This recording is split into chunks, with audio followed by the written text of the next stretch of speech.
반갑습니다. 함께 말씀 보겠습니다. 사사기 17장 6절 우리 한 절만 보도록 하겠습니다. 사사기 17장 6절입니다.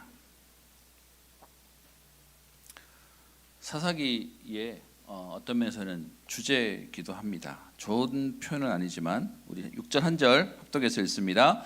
그때에는 이스라엘에 왕이 없었으므로 사람마다 자기 소견에 옳은 대로 행하였더라. 네, 아멘하기 좀 그런 현장이죠. 이 본문과 똑같은 말씀이 사사기 제일 마지막 장 마지막 절에 있습니다.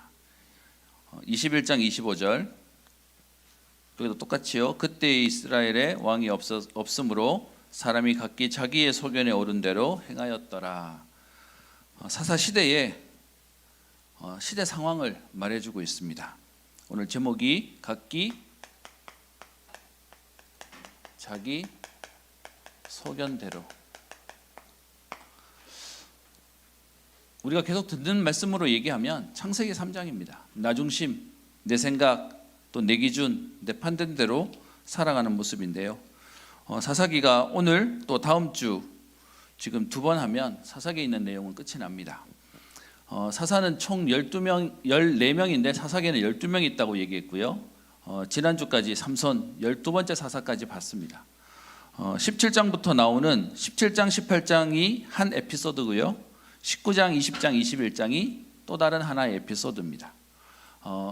이해하실 건 지금 첫 번째 사사부터 삼손까지 하고 난 뒤에 있는 두 가지 이제 에피소드가 붙었기 때문에 시대의 마지막이었냐라고 생각할 수 있는데 그렇진 않아요. 그냥 그 사사 시대의 400년의 시대 중에 언젠지는 모르지만 이런 상황 속에 있었습니다를 가지고 얘기하는 부분입니다. 함께 좀 우리 성경을 통해 말씀을 보도록 하겠습니다. 제가 러시아랑 우크라이나랑 전쟁할 때는 그냥 저 어디 먼 나라에서 전쟁하나 보다라고 생각했어요. 근데 지금은 중동 전쟁이 지금 이제 벌어지고 나니까 제가 실감을 해요. 왜 실감하냐? 기름 넣는데 너무 무서워.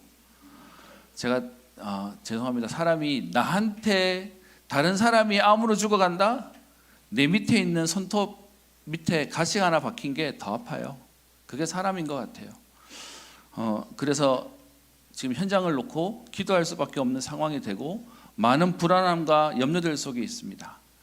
여러분, 우리는 오늘도 하나님의 말씀을 통해 우리에게 주시고자 하는 중요한 응답을 찾았으면 좋겠는데요. 오늘 본문의 내용을 좀 보십시다.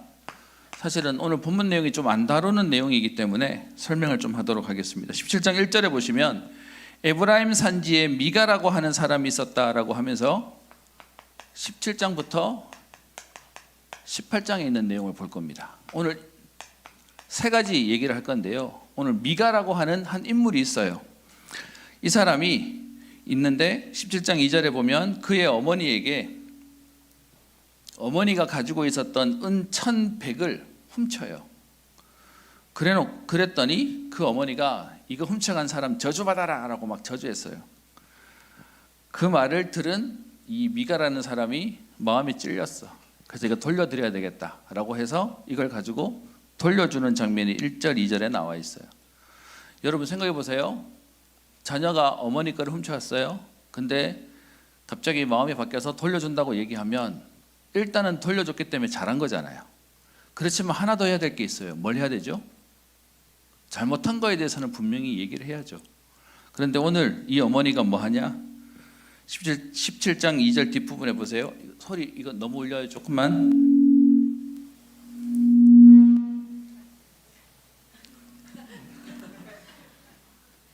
네. 17장 2절에 뒤에 부분에 보면 그 은이 내게 있나이다. 내가 그것을 가졌나이다 하니 그의 어머니가 이르되 내 아들이 여호와께 복받기를 원하노라 라고 하면서 돌려준 것에 대한 칭찬만 하지 사실은 거기에 대한 부분을 제대로 처리하지 못해요. 그리고 난 뒤에 이쁘다고 그 미가에게 돌려준 1,100 중에 오늘 은 200을 돌려주면서 3절에 이렇게 얘기합니다. 내가 내 아들을 위하여 한 신상을 새기며 한 신상을 부어 만들기 위해 내 손에서 이 은을 여호와께 드리노라. 그러므로 내가 이 은을 내게 도로 주리라. 그래서 은 200을 가져다가 신상을 만드는 장면이 나옵니다. 여러분 어떤 면에서는 그냥 죄송합니다. 대환장 파티예요. 그냥 이상한 거 그냥 하고 있는 거예요. 미가라는 자녀가 오늘 이 미가는 하나님의 백성이에요. 불신자 얘기도 아니에요. 그런데 일단 훔치는 지금 윤리적인 잘못을 했고요. 그 잘못을 하고 났는데 돌려주는데 부모도 자녀를 제대로 가르치지 않고 오히려 이거 가지고 우상을 만들어요. 신상을 만들어요. 그러면서 하는 말이 뭐냐? 여호와께 복 받기를 바랍니다 라고 얘기해요. 딱 종교적으로 들어가는 모습을 얘기하는 거예요. 여러분 우리가 주여 주여 라고 얘기하면 하나님 응답하십니까? 그래서 이단도 생기는 거예요. 오늘 제목에 각기 자기의 소견대로 내 나름대로 잘해보겠다고 하는 게 언약 없으니까 복음 없으니까 전부 다 종교 생활하고 있는 현장의 모습을 얘기하고 있습니다. 그래서 4절에 신상을 만들고요. 그리고 그것을 집에다가 갖다 놓습니다. 뭐 하기 위해서요? 잘 되라고. 여러분 이게 종교 생활하는 우리 복음 안에 없는 교회를 다니지 않는 불신자들이 하는 생활이죠. 집에 왜 불상 갖다 놔요? 왜 집에다 신상 갖다 놔요? 우리 저주받으라고 하는 게 아니라 잘 되라고 하는 거죠. 그런데 그런 마음으로 복음도 복음 없는 종교의 껍데기를 가지면 그렇게 되는 거예요. 여러분께 너무 조심스럽게 얘기 드립니다. 여러분 기도하는데 여러분이 생각하기에 열심히 기도하는 사람은 믿음이 좋은 사람이에요? 믿음이 없는 사람이에요? 당연히 열심히 하니까 믿음 좋다고 생각하겠죠. 근데 제가 이렇게 한번 얘기해 볼게요. 이 사람이 너무 불안해. 지금 세상 돌아가는 게 너무 걱정스럽고 너무 염려스러워. 그래서 너무 불안한 마음에 자기가 기도해야 되겠대. 그래서 기도를 열심히 해요. 여러분 이거는 믿음으로 하는 기도예요? 불안해서 하는 종교적인 기도예요? 여러분 열심히 하는 것과 신앙 좋은 것 같은 말이에요? 다른 말이에요? 다른 거예요. 제가 여러분들이 초신자가 아니고 적어도 청년이라고 생각하기 때문에 이렇게 메시지를 드리는 겁니다. 우리도 모르게 겉으로 보이는 껍데기 가지고 신앙을 착각하는데 딱 지금 그러고 있는 거예요. 잘 되기를 바란다라고 해서 신상 만들어 놓고 집에 갖다 놔요. 그걸로 안 끝나고요. 그 뒤에 것도 합니다. 5절을 보시면 그 사람 미가에게 신당이 있으므로, 여러분 좋게 말하면 예배당, 나쁘게 말하면 시설 만들어 놓은 거예요. 그래 놓고는 그가 에봇과 드라빔을 만들고, 에봇이 뭐 하는 옷이냐? 제사장이 입었던 가운이에요. 드라빔은 그 에봇에다가 붙이는 하나님의 뜻을 판단하는 기구래요. 사실 제가 자료를 여러 뒤졌는데 드라빔에 대해서 남아있는 형태가 없어서 보여주지를 못해서 저도 모르겠어요. 근데 분명한 건 에봇은 입는 가운, 드라빔은 거기다 붙이는 장식이에요. 돈이 있으니까 그거 가지고 다 갖다 붙였어요. 그래 놓고는 뭐하냐? 자기 집의 아들을 제사장으로 세워서 네가 우리 집을 위해서 기도해줘 라고 얘기하는 거예요. 여러분 모양새로 보면 지금 오늘날 우리가 하려고 하는 거하고 비슷해요. 여러분 집안에 전도자 하나 나오면 감사해요, 안 해요? 이것과 비교할 수 없는 내용이지만 그렇게 종교적인 껍데기는 다 가지고 있는 거예요. 신당도 만들어놨지, 에봇도 준비해놨지, 거기다가 내 아들 제사장으로 세워서 지금 네가 우리 집을 위해서 기도해줘 라고 얘기하고 있는 겁니다. 그랬더니 6절에 있는 거기에 대한 대답을 뭐라고 얘기해요? 그때에는 이스라엘의 왕이 없으므로 사람마다 자기 소견에 오른 대로 행하였더라. 좋게 표현해서 이렇게 되는 거지, 다른 말 얘기하면 지 마음대로 산 거예요. 자기 마음대로 살고 있는 모습을 얘기하는 거예요. 여러분 오해하지 마세요. 복음은 우리에게 분명한 틀도 있어요. 그런데 틀이 복음이 아니라 그 틀에 있는 내용이 더 중요한데, 여러분 틀만 가지고 복음 놓친 족속이 어디예요? 유대인들이요.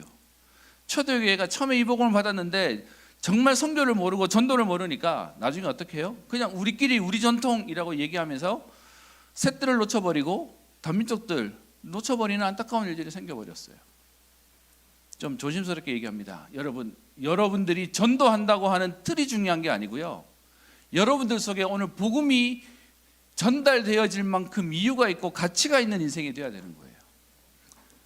우리 단체에서 잘 쓰는 말 있죠. 생명 걸어라.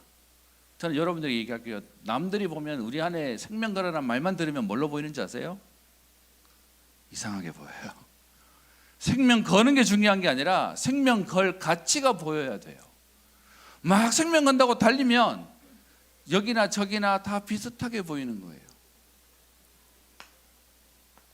이랬던 미가에, 여러분 아시죠? 우리 세상에서 지금도 큰 재해가 일어나면 이게 왜 일어났는지를 살펴볼 때마다 우리가 안타깝게 보는 게 있어요. 막을 수 있는 기회가 여러 번 있었는데도 불구하고 그게 다 한 번도 작동하지 않았기 때문에 문제가 왔다고 얘기하죠. 오늘 미가라는 개인 한 사람이 이상했다면 지나가면 되는데 여기에 또 반응하는 일이 생깁니다. 그게 그 뒤에 7절에 나옵니다. 유다 가족에 속한 유다 베들레헴에 한 청년이 있었으니 그는 레위인이었다라고 말합니다. 여기서 말하는 레위인, 오늘날로 얘기하면 뭐죠? 목회자 가정이에요. 이 목회자가 오늘 뭐하고 있냐? 방황해요.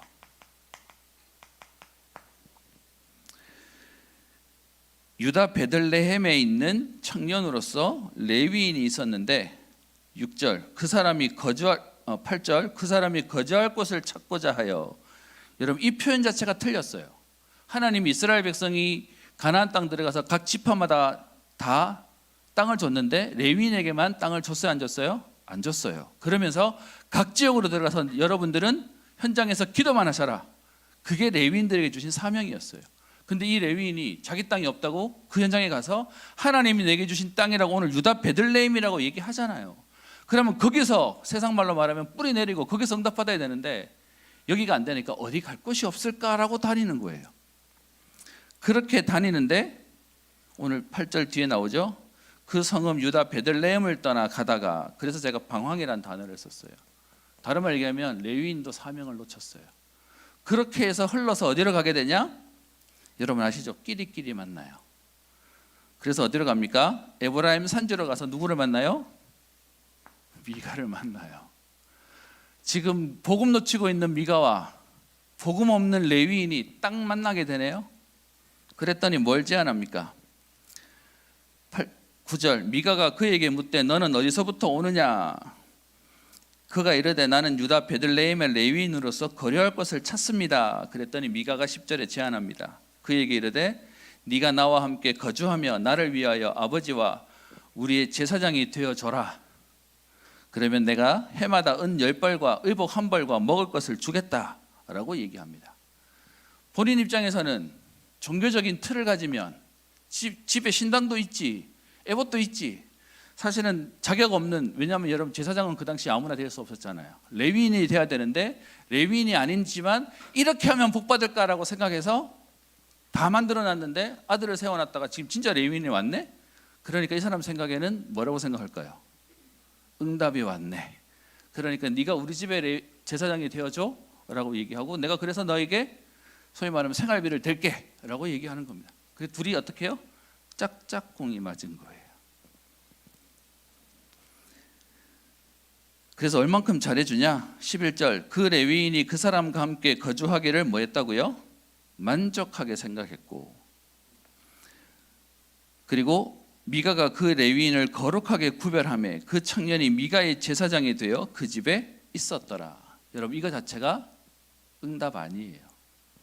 그랬더니 뒤에 이에 미가가 이르되 레위인이 내 제사장이 되었으니 이제 여호와께서 내게 복 주실 줄을 아노라. 착각이죠. 이러면 내가 복 받을 거야 라고 얘기하는 거예요. 제가 오늘 이 말은 되게 조심스러운 말이에요. 저한테 제 스스로 제가 나를 찌르는 말이 될 수 있을 건데 여러분께 여쭤보겠습니다. 여러분 왜 목회자를 여러분 섬겨주세요? 여러분 왜 목회자한테 잘해주세요? 오늘 여기서 얘기하는 이것처럼 내가 목회자 잘 섬기면 복 받겠지? 서로 망하는 거예요. 제가 목회자이기 때문에 여러분께 감히 얘기합니다. 여러분 목회자나 여러분이나 하나님 앞에서는 똑같이 소중해요. 그죠? 그런데 목회자를 소중히 보시는 이유는 사실은 목회자가 중요하지 않고요. 복음이 소중해요. 그 복음을 다루는 목회자이기 때문에 여러분들이 귀하게 봐주시는 거예요. 맞죠? 그러면 여러분들이 전도자가 맞으면 여러분도 귀한 존재예요. 죄송합니다. 제가 너무 조심스럽게 얘기합니다. 그런데 분명히 말합니다. 목회자를 위해 살지 마세요. 그리스도 때문에 살아야 돼요. 그리스도를 위해서 살아야 돼요. 오늘 그렇게 지금 둘이 짝짝꿍이 되고 있는 안타까운 모습을 보여주고 있는 겁니다. 그런데 이렇게 개인과 개인의 멸망이면 다행인데 더 안타까운 건 18장에 또 더 환장되는 일이 나옵니다. 이게 같이 나오는 이유는 뭐냐 하면 전부 다 이 미가와 관련된 집안과 계속 같이 돌아가는 내용이에요. 여러분, 그래서 복음 가진 한 사람이 현장의 흐름을 바꿔야 되는데 그러지 않으면 같이 흐름에 계속 휩싸여서 같이 망하는 거예요. 18장 1절, 그때 이스라엘의 왕이 없었고 단 지파는 이라고 얘기해서 오늘 이스라엘 12지파 가운데 하나였던 단지파 얘기가 나옵니다. 이 단지파도 오늘 중요한 사명을 놓치고 있습니다. 뭔 얘기가 있냐? 18장 1절, 단지파는 그때 거주할 기업의 땅을 구하는 중이었으니 이는 그들이 이스라엘 지파 중에서 그때까지 기업을 분배받지 못하였음이니라. 여러분, 이 말이 무슨 말인지 이해되세요? 이스라엘 백성이 가나안 땅 들어왔어요. 가나안 땅 들어오면서 하나님이 그 가나안 땅을 뭐 했죠? 땅 분석을 해서 12지파 가운데 11지파가 다 나눠 갖도록 지파에 대한 부분을 다 약속으로 주셨어요. 근데 아직까지 그 땅을 분배받지 못했다는 의미가 뭘까요? 제가 그림을 잘 못 그려서 이스라엘 땅이라고 칠게요. 여기를 11조각을 낸 거예요. 그 중에 어느 지파는 여기, 어느 지파는 여기라고 해서 다 땅을 미리 다 세팅을 해놓은 거예요. 그러면 이스라엘 백성이 가나안 땅 들어가서 한 일이 뭘까요? 이 땅에 들어가서 이 지파를 실제로 점령하면 돼요. 그게 하나님이 약속하신 거예요. 그래서 가라고 얘기한 거예요.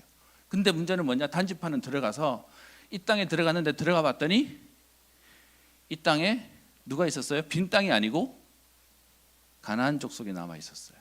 그래서 그들과 안 싸우고 머물러 있었던 거예요. 그래서 실제로 여러분 여호수아 1장 2장에 보면 이스라엘 백성이 가나안 땅에 들어갔는데 사사기 1장에 보면 가나안 땅에 들어갔는데 각 지파에 있는 땅들 중에 쫓아내지 못해서 남겨놓은 가나안 족속들이 현장에 남아 있었다라고 얘기하고 있어요.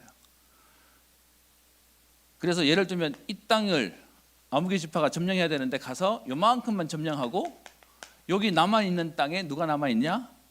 가나안 이방 족속들이 남아 있었던 거예요.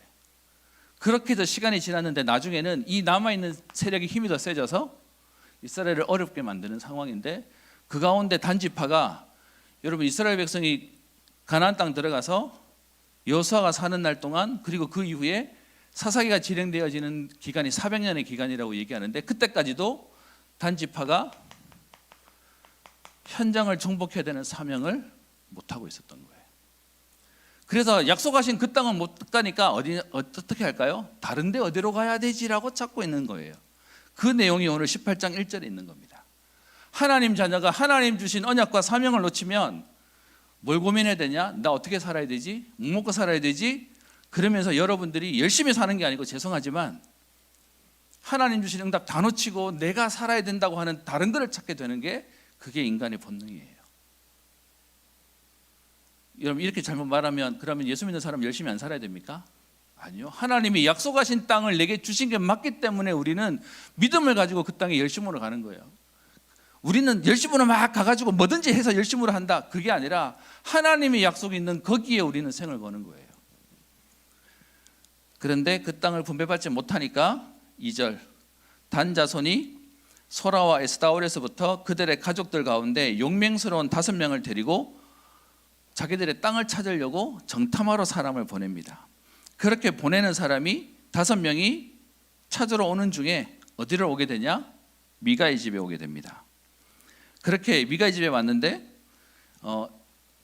성경을 통해서 우리가 미루어 짐작되는 건 여러분 우리가 이렇게 대화해 보면 이 사람이 지금 여기 와 있지만 고향이 어딜쯤이겠다라고 알잖아요. 이 당시에도 그랬어요. 지금 그 에브라임 산지에 와서 대화를 해보는데 이 동네 사람 같지 않은 오늘 누구를 만나냐? 레위 청년을 음성을 듣게 됩니다. 그러면서 그와 대화하는 내용이 그 뒤에 3절 이후에 나오죠. 누가 너를 이리로 인도하였으며 네가 여기서 무엇을 하고 있느냐? 그랬더니 4절에 그 레위 사람이 얘기합니다.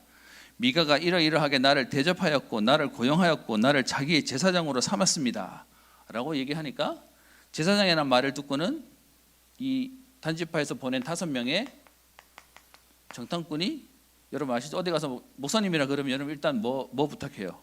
기도해 주세요 이러잖아요.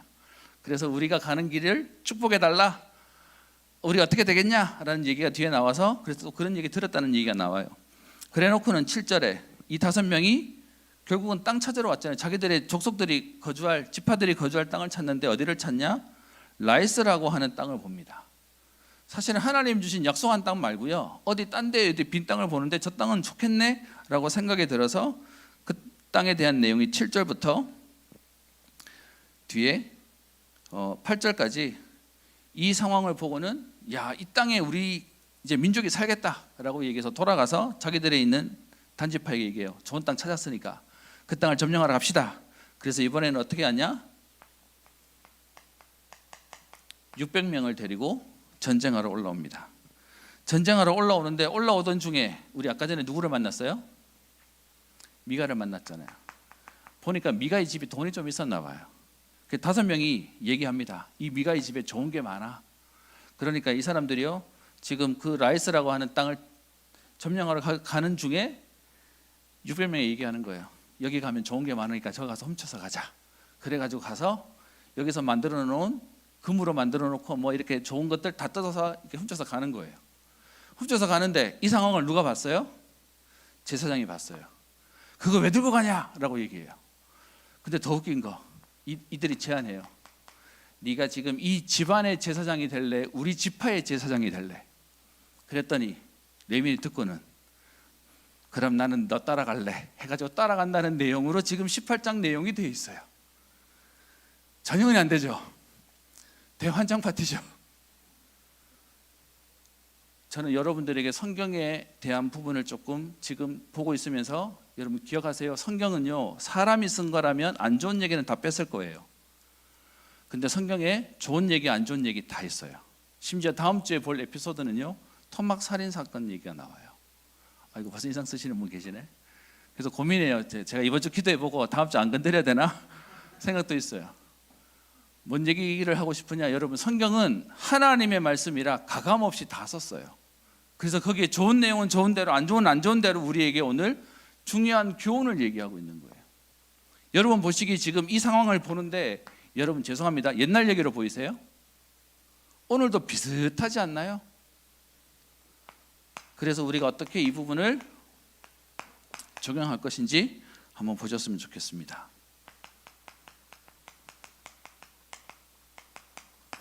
여러분, 이 시대의 상황이 어떻습니까? 완전히 하나님 떠나서 창세기 3장, 6장, 11장에 자기 마음대로 살고 있는 시대예요. 근데 여러분, 안타까운 건 하나님이 이 현장에 어떻게 하나님 보내셨죠? 가나안 땅을 정복하도록, 그 가나안 땅 들어가서 세계복음화하도록 하나님 보내셨어요. 근데 그렇게 해서 그 땅을 들어갔는데 막상 그 땅 들어가서는 복음 놓쳐버렸어요. 등 따시고 배불러서요. 그랬더니 오해하시는 분들 계세요. 여러분, 예수 믿으면 등 따시고 배부르면 타락하니까 등 따시고 배부르면 안 됩니까? 여러분, 이게 우리가 가진 착각이에요. 진짜 우리가 오늘 복음 속에 있어야 되는 이유는 뭐냐 하면, 제가 너무 안타까운 얘기, 우리 어른들 중에 그런 말 하시는 분이 있어요. 그래서 배부르면 안 돼, 등 따시면 안 돼. 여러분, 그래가지고 세계복음 어떻게 해요? 겨우 우리 신앙만 지키는 거지. 우리는 성공이 우리의 목적이 아니에요. 진짜 복음 가지고 세계복음할 만큼 하나님의 응답을 누리는 거예요. 그게 우리 청년들이 가지고 있을 중요한 언약인 겁니다. 그래서 계속해서 반복되어지는 말이 뭐냐? 그때의 왕이 없으므로 다 자기 소견대로 사는 인생이 되어버렸습니다. 여러분, 여기서 말하는 왕이 이후에 사사기가 지나고 난 뒤에 사무엘 상하로 되면서 왕정 시대가 되는 사울 왕이 오고 다윗 왕이 옵니다. 근데 여러분, 여기서 말하는 왕이 우리가 말하는 육신의 왕을 얘기하는 게 아니에요. 우리의 왕이신 그리스도 하나님을 얘기하는 거예요. 하나님 없으니 내가 다 왕이 돼서 다 내 기준대로, 내 생각대로, 내 판단대로, 내 경험대로 살고 있는 모습이 되어져 있는 겁니다.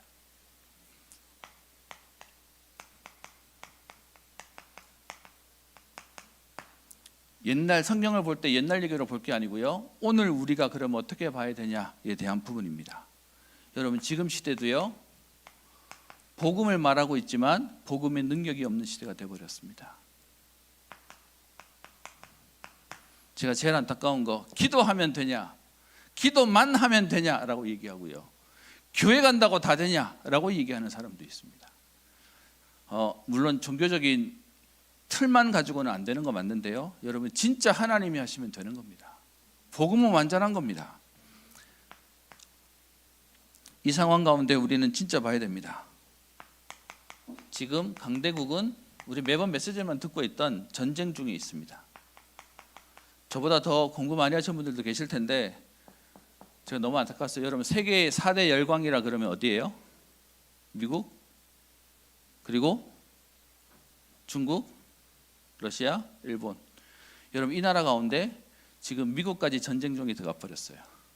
그랬더니 세계 정세를 읽는 사람들 중에 그런 얘기 하던데요.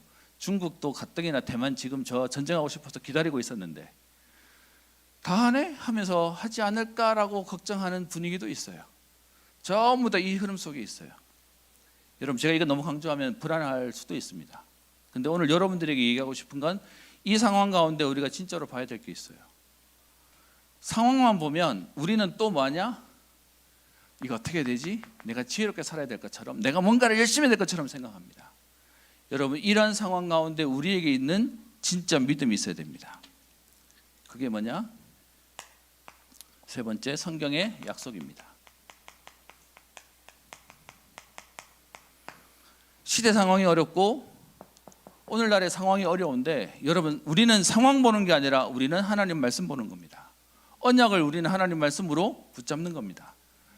성경의 약속이 뭐예요? 성경에 굉장히 많은 말씀이 있지만 성경에서 우리에게 하시는 계속해서 하는 말씀은 뭐냐 하면 마태복음 28장 20절에 뭘 얘기하고 있죠? 볼지어다 내가 세상 끝날까지 너희와 항상 함께 있겠다. 여러분 이런 어려운 상황과 불안한 상황과 다 무너져 있는 상황 가운데 하나님 약속은 복음 가진 저와 여러분들에게 하나님은 함께 하시겠다는 겁니다. 그게 임마누엘이잖아요. 얼마나 감사합니까? 나를 혼자 두지 않겠다는 거예요. 여러분 이 약속이 이사야 7장 14절에 처녀가 잉태하여 아들을 낳을 것이니, 여러분 이 말씀이 언제 나왔어요? 이스라엘이 포로되어 가는 그 와중에 하나님이 이스라엘 백성에 약속하신 거예요. 너희가 지금 복음을 놓쳐서 포로되어 가지만 하나님이 너희와 함께 있을 거야. 이 복음 붙잡은 자에게 하나님은 포로에서 돌아오고 회복하는 응답을 약속하셨어요. 그래서 요한복음 14장 16절에 임마누엘 하시겠다는 약속을 어떻게 하나님이 성취하셨냐? 보혜사 성령으로 영원토록 우리와 함께 하시겠다고 얘기했습니다. 여러분 그게 축복이에요. 혹시 여러분들 가족 중에 아프신 부모님이나 가족들이 있습니까? 여러분 마음으로는 우리와 함께 영원히 같이 있었으면 좋겠다라고 마음 먹으시는 분들 계시고 또 그게 또 여러분 마음일 겁니다. 저도 경상도 남자라 삼형제만 있는 집에서 별로 그렇게 막 살가운 거 안 됐거든요. 근데 아버지 가시고 난 뒤에 혼자 지금 저 집안 계시는 어머니가 영 신경이 쓰여요. 그래도 전화하면 또 싸우고 했니 안 했니 뭐 그러고 있지만 우리의 마음은 영원히 하고 싶지만 영원히 할 수 없어요. 그런데 우리가 약한 줄 아시고 하나님의 약속은 뭐냐? 하나님 떠난 우리에게 함께하기 위해서 이 땅에 오셨고요. 그리고 보혜사 성령을 통해서 우리와 영원토록 함께 하시겠다. 그게 하나님의 약속입니다. 여러분 그래서 지금 세상 돌아가는 정세와 상황을 보면서 여러분 기억하세요. 하나님 없는 현장이 지금 이렇게 갈 수밖에 없는 걸 아시고 그럼에도 불구하고 하나님은 복음 가진 자와 함께 하시고 있어요. 하나님은 이 역사 가운데 우리를 이끌어가고 계세요. 보혜사 성령이 영원토록 우리와 함께 하시면서 하시는 약속이 뭐예요? 요한복음 16장 33절 너희에게 이것을 이루는 것은 너희로 내 안에서 평안을 누리게 하려 하심이니라. 여러분, 엉망인 세상 가운데 저와 여러분들을 빨리 천국 데려가시면 되는데 하나님이 우리를 이 땅에 두신 이유가 있어요. 담대하라, 내가 세상을 이겼다. 그러면서 우리에게 하나님은 평안을 주시겠다라고 약속하십니다. 요한복음 14장 27절에도 똑같죠. 우리에게 평안을 주시겠다라고 얘기합니다. 엉망인 세상 가운데 하나님은 하나님 자녀에게 은혜를 주시겠대요. 제가 지금 그냥 지나왔는데 여러분, 여기서 나오는 요 레위인을 성경은 뒤에서 밝히고 있어요. 이름을 알리고 있어요. 한번 보실까요? 그 이름이 어디 나오냐 하면 18장 30절에 보면 너무 안타까운 이름이 나옵니다. 단 자손이 자기들을 위하여 그 새긴 신상을 세웠고, 아까 그 미가 집에 있던 거 훔쳐와서요, 모세의 손자요 게르솜의 아들인 요나단과 그의 자손은 단 지파의 제사장이 되어 그 땅 백성이 사로잡히는 날까지 이르렀더라. 이때 나오는 레위인이 누구라고요? 모세의 손자라고요. 그러니까는 다 무너졌던 거예요. 복음이 후대로 전달되어지는 게 아니라 그 당대에는 응답을 누렸지만 그 후대는 망가져 버렸던 내용을 성경은 얘기하고 있어요. 제가 여러분에게 어떤 면에서 너무 디테일한 얘기가 될지 모르지만 성경 보는 재미를 좀 보여드리려고. 여러분, 그냥 성경 구절이 없어요. 조금만 우리가 알고 보면 성경에서 우리에게 하나부터 열까지 얘기하고 있어요. 그래서 우리는 오늘 그러면 어떤 결단을 해야 되겠습니까?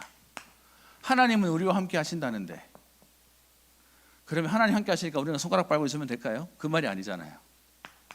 하나님이 우리와 함께 하시고 우리와 영원토록 함께 하시고 우리에게 평안을 약속하고 계시면 그런 우리가 오늘 뭐 해야 되겠습니까?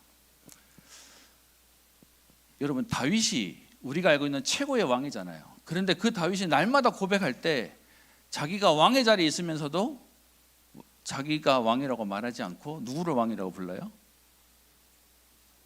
하나님을 나의 왕이라고 얘기합니다.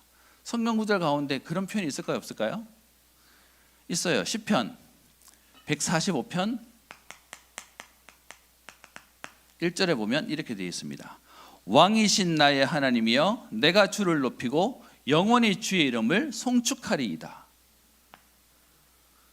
왕의 자리에 있던 다윗도요, 내가 왕이야, 내가 해야 돼, 내가 할 수 있어 라고 말하지 않고요, 하나님이 나의 왕이십니다 라고 얘기했어요. 여러분, 이 표현이 오늘날 신약에 와서 나오는 표현이 뭐예요? 마태복음 16절에 주는 그리스도십니다. 그분이 나의 모든 문제 해결자십니다. 내가 그분을 신뢰합니다. 그게 우리의 고백이죠. 그래서 저와 여러분들이 오늘 얘기하는 왕이 없음으로 자기 마음대로 살았다고 얘기하는데, 저와 여러분들은 우리의 왕이신 그리스도 앞에서 사는 겁니다. 그러면요, 그분이 우리의 왕이 맞다면 우리는 뭐 하면 될까요? 그분이 하시는 말씀이 우리에게 기준이 되어야 됩니다. 마태복음 18장 17절에 보면 하나님이 아브라함에게 선지자를 보내서 조카 롯을 소돔과 고모에서 데려오게 얘기할 때 그때 하셨던 말씀이에요. 내가 하려는 일을 아브라함에게 숨기겠느냐라고 얘기합니다. 여러분, 우리가 왜 말씀을 봐야 되냐면 하나님이 지금도요 그냥 일하시지 않으세요. 말씀을 주시고 그 말씀을 이루세요. 우리가 어떻게 미래를 알 수 있냐? 하나님이 말씀을 통해 알리시거든요. 그래서 말씀이 우리에게 기준이 되는 거예요. 그냥 단순히 내 마음대로 내 소견대로 안 한다면 그럼 여러분, 우리는 어떻게 해야 될까요? 내 생각도 빼야 되고. 그게 말씀이 우리에게 기준이 돼야 됩니다. 한 구절 더 볼게요. 아모스라고 하는 성경 구절이 있습니다. 3장 7절에 보면 성경 구절이 이렇게 되어 있어요. 주 여호와께서는 자기의 비밀을 그 종 선지자들에게 보이지 아니하시고는 결코 행하심이 없나니라고 되어 있습니다. 하나님은요, 말씀 주시고 말씀을 이루세요. 말씀을 붙잡는 게 최고의 응답이에요. 그래서 여기에 관련된 예를 하나 들겠습니다. 저와 여러분들이 계속 나오는 말인데, 여러분, 왜 우리가 집중해야 되죠? 그리고 뭐에 집중해야 됩니까? 오해하지 말고 들으세요. 저는 교회에서 자라가지고요, 교회 안에 있는 약점을 너무 잘 알아요. 여러분들은 불신자하고 자꾸 교인하고 이렇게 얘기를 하니까 불신자가 나쁘거나 불신자가 어렵거나라고 얘기할 텐데, 저는 교회 안에 있는 사람이 제일 어려웠어요. 여러분, 교회 안에서 제일 무서운 사람 누군지 아세요? 새벽기도, 금요기도, 철야기도 모든 예배 안 빠지고 왔는데 고집 센 사람이에요. 그러니까 뭐 이렇게 좀 이렇게 뭐 이렇게 헐렁하게 할 것 같으면 좀 이렇게 약간 이렇게 안 들으면 되는데, 예배와 기도할 거 다 해. 근데 고집이 너무 세. 본인은 확신 속에 살아요. 어떤 면 너무 무서워요. 그래서 여러분, 새벽기도까지 오는 사람이 싸움 시작하면 확신이 너무 넘쳐. 생명을 걸고 싸워. 여러분, 집중을 나에 대해서 집중하면 안 돼요. 집중을 어디다 집중해야 될까요? 그래서 예를 하나 들겠습니다. 시간이 많이 없어서 제가 성경 구절을 쓰고 좀 말로 설명을 드릴 텐데요. 열왕기상 3장에 가면 누구 얘기가 나오냐면, 여러분 아시기에 불신자도 다 아는 얘기 있죠. 이 땅에서 제일 지혜로웠던 사람, 이 사람 이전에도 없었고 이후에도 없을 거라고 얘기하는 사람이 누구죠? 솔로몬이요. 여러분 아시기에 솔로몬이 왜 가장 큰 응답을 받았어요? 뭐라고 기도했기 때문에? 1,000번제를 드리면서 하나님한테 뭘 달라고 기도했죠? 지혜를 달라고 기도했다고 알고 있죠. 여러분에게 그걸 깨드리겠습니다. 그 부분이 아니었어요. 저는 감히 그게 아니라고 여러분께 얘기하고 싶습니다. 열왕기상 3장에 보면 솔로몬이 왕이 되었다는 얘기가 나오고요. 근데 여러분, 앞에 열왕기상 1장 2장에 보면 솔로몬이 왕이 될 때 솔로몬이 11번째 아들이었어요. 그러다 보니까 앞에 여러 왕들도 있었고, 여러분 아시잖아요. 이렇게 항상 이때는 이렇게 정적을 남겨놓으면 안 되는 시대. 그래서 솔로몬이 왕이 되었는데 하나님께 기도하기를 뭐라고 얘기하냐? 하나님이 축복하셔서 내 아버지는 성실과 공의와 정직한 마음으로 큰 은혜를 받았고, 그 은혜로 인해서 아들인 내가 왕이 되었는데 나는 작은 사람입니다. 그래서 출입을 할 줄을 모르고, 그리고 내 백성은 너무 많습니다. 그래서 기도하는 내용이 뭐냐? 내게 우리는 지혜를 달라라고 알고 있지만, 사실은요, 솔로몬이 진짜 기도한 내용은 그게 아니었어요. 잠깐만 한번 보실까요? 열왕기상 3장.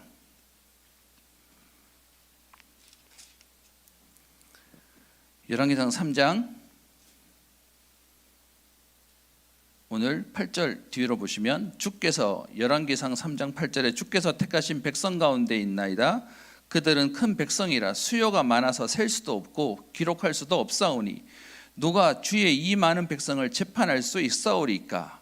그래서 같이 읽어볼까요? 시작. 듣는 마음을 종에게 주사 주의 백성을 재판하여 선악을 분별하게 하옵소서.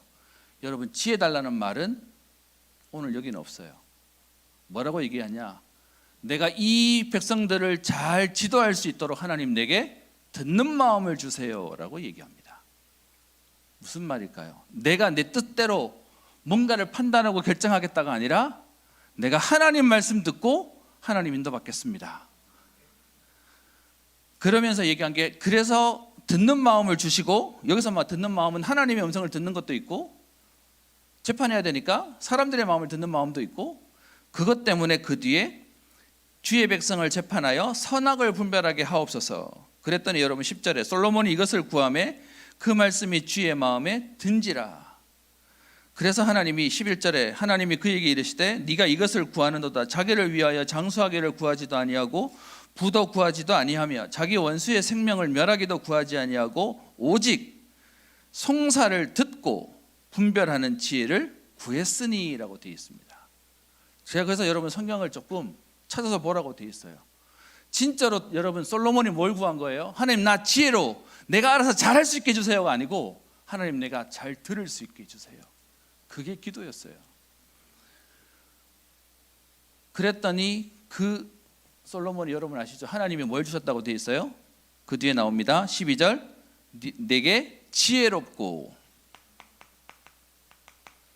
총명한 마음을 주셨다라고 얘기하고 있습니다. 그러면서 너 앞으로도 너 후로도 없고 또 네가 구하지 아니한 부와 기와 재물도 하나님 주시겠다라고 얘기하고 있죠. 제가 그래서 좀 보통의 얘기들과 좀 다릅니다. 하나님 내게 지혜 주셔서 내가 알아서 잘할 수 있게 해주세요가 아닌, 내가 하나님의 말씀 잘 들어서 그 하나님의 인도 받을 수 있게 해주세요가 기도였어요. 제가 이 단어 때문에 요즘 성경 너무 잘 되어 있어요. 이 단어를 가지고 지혜와 총명에 대한 단어를 찾았다가 하나도 본 게 있어요. 같은 말이 기록되어 있는 게 있습니다. 어디냐? 창세기 41장 39절이요. 여러분 창세기 41장 38절이 뭐죠? 요셉 얘기. 하나님의 신에 감동된 사람을 본 적이 없다라고 얘기하죠.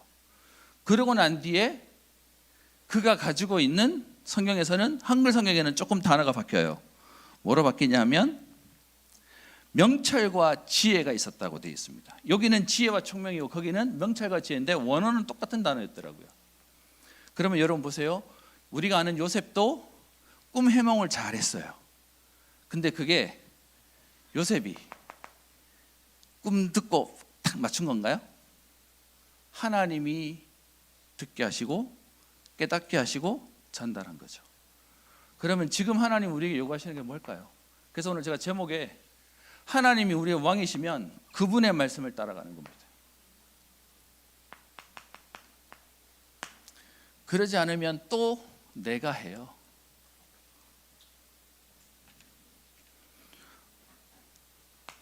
우리 개인이 하나님 앞에서 뭐 하면 되냐? 갈라디아 2장 20절입니다. 여러분 어떤 면에서 성경의 핵심이죠. 여러분 이건 우리 다락방 교단에서 말하는 게 아니라 보통의 교회에서 말하는 구원받은 자가 가야 되는 궁극적인 우리의 방향이 뭐냐? 갈라디아 2장 20절 하라는 거예요. 근데 너무 많은 분들이 2장 20절을 오해해요. 여러분께 여쭤보겠습니다. 여러분 갈라디아 2장 20절을 뭘로 이해하세요? 다 외우시는 분들 계시겠지만 여러분이 딱 이미지를 가지고 있는 건 뭐 문제 생기고 뭐 갈등 생기고 오면 딱 하는 말 있죠. 내가 죽어야 되는데. 갈라디아 2장 20절이 전부 다 얘기가 뭐냐면 내가 죽어야 되는 것이 결론으로 알고 있어요. 근데 여러분 갈라디아 2장 20절의 핵심이 뭐예요? 우리 보고 죽어라는 얘기인가요? 아니요. 나는 죽고 내 안에 그리스도와 함께 사는 것이다 라고 얘기했어요. 근데 우리 자꾸 내가 죽는 것만 얘기해. 내가 안 죽어서 그렇대. 여러분 중요한 건 내가 죽는 게 아니라 내 생각대로 안 하는 거예요. 내 안에 그리스도가 사시는 그 응답 속으로 들어가는 거예요. 여러분 그렇다면 우리 말 함부로 할 수 있나요? 함부로 우리가 어떤 면에서는 이게 맞다 저게 맞다, 어떤 면에서는 여러분 너무 조심스러운 거예요. 하나님이 우리에게 말씀하시지만 우리는 사실은 함부로 확답할 수 없어요. 이거는 자신 없어라는 얘기하고 다른 거죠. 그래서 중요한 건 여러분 내가 죽는 게 아니에요. 내가 죽어야 되는 이유는 그리스도가 내 안에서 역사하시고 함께 사실 수 있도록 하기 위해서 나보고 죽으라는 건데 우리 맨날 내가 죽어야지, 내가 안 죽어서. 그래서 여러분 그래서 부탁드립니다. 갈라디아 2장 20절을 얘기할 때마다 앞으로 내가 죽어야지 말하지 마시고 내가 그리스도와 함께 살아야지, 내가 그리스도와 함께 인도받아야지. 그리고요 우리 청년국에 부탁을 드립니다.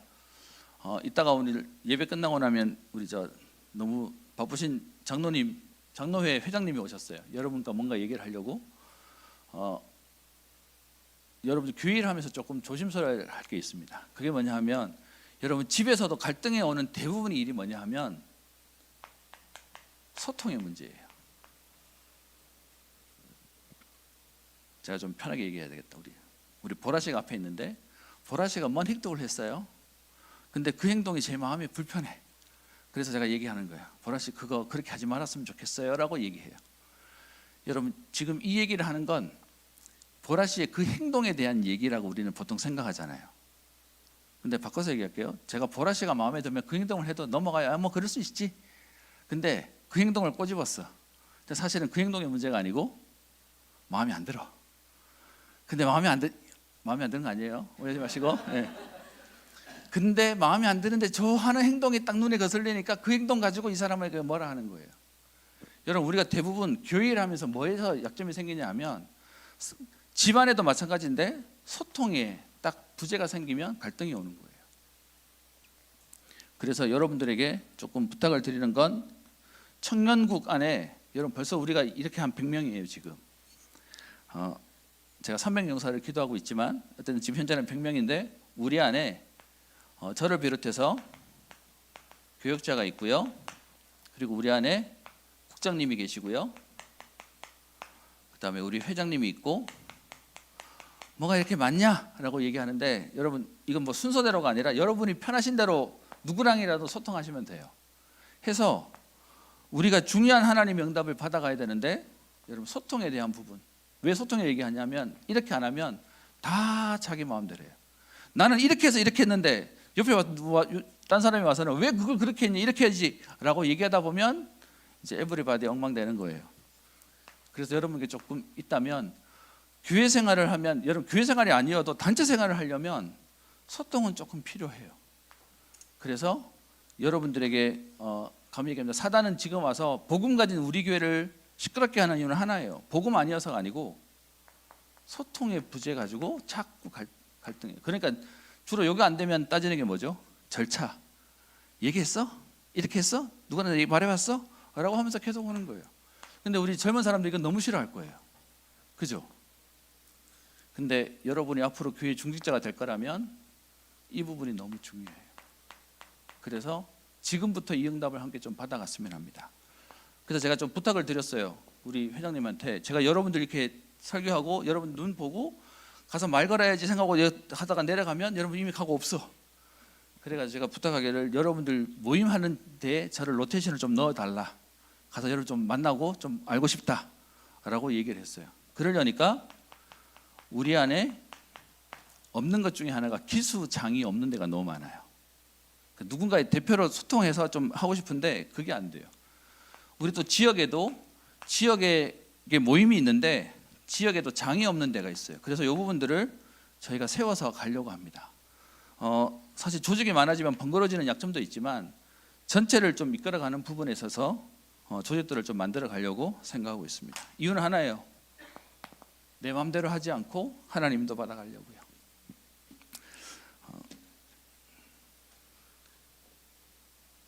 오늘 메시지와 또 다음 주에 있는 부분이 성경에 별로 좋은 내용은 아닌데, 여러분 성경 어디를 봐도 우리는 그 속에서 하나님이 우리에게 주시는 메시지를 찾아가면 되는 겁니다.